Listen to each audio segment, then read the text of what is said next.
அன்பான தேவ பிள்ளையே, ஏசாயா புத்தகம் 54 அதிகாரம் 14 வசனம் சொல்லுகிறது,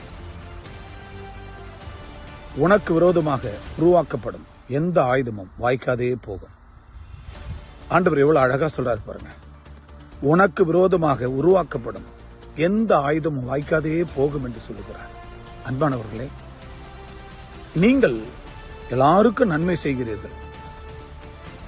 ஜாதி மத இனம் மொழி வேறுபாடு இல்லாம சமூக நீதியை மையமாக கொண்டு, சமூக நீதி ஆண்டவர் இயேசு இந்த சமூக நீதிக்காக, இந்த உலகத்து மக்களுக்காக பரத்திலிருந்து இறங்கி வந்த இறை கடவுள்.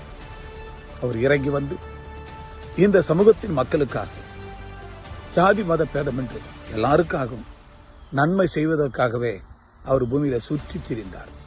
எனவே அப்பேற்பட்ட நன்மை செய்ய நமக்கு கற்றுக் கொடுத்திருக்கிறார்.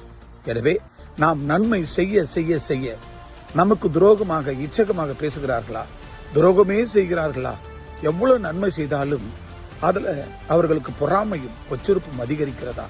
டோன்ட் வரி, கவலைப்படாதீங்க. நன்மை செய்வதில் சோர்ந்து போகாதிருங்கள். ஆண்டவர் உங்கள் பட்சத்தில் இருக்கிறார். நீங்கள் நன்மை செய்து கொண்டே இருங்கள். நீங்கள் நன்மையை மட்டும் செய்யுங்கள், போதும். வாழப்போற கொஞ்ச நாட்கள், உலகத்தின் முடிவு பரியந்தம் இனி காலம் செல்லாது.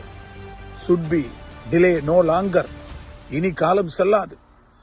காலத்தின் கடைசி நாட்களில் நாம் இருக்கிறோம். எனவே ஒரு விஷயம் கூட, நீங்கள் நன்மை செய்வதில் சோர்ந்து போகாம செய்யுங்க. அப்படி நீங்க செய்யும் போது உங்களுக்கு விரோதமாக உருவாக்கப்படும் எந்த ஆயுதங்களும் வாய்க்காதே போகும்.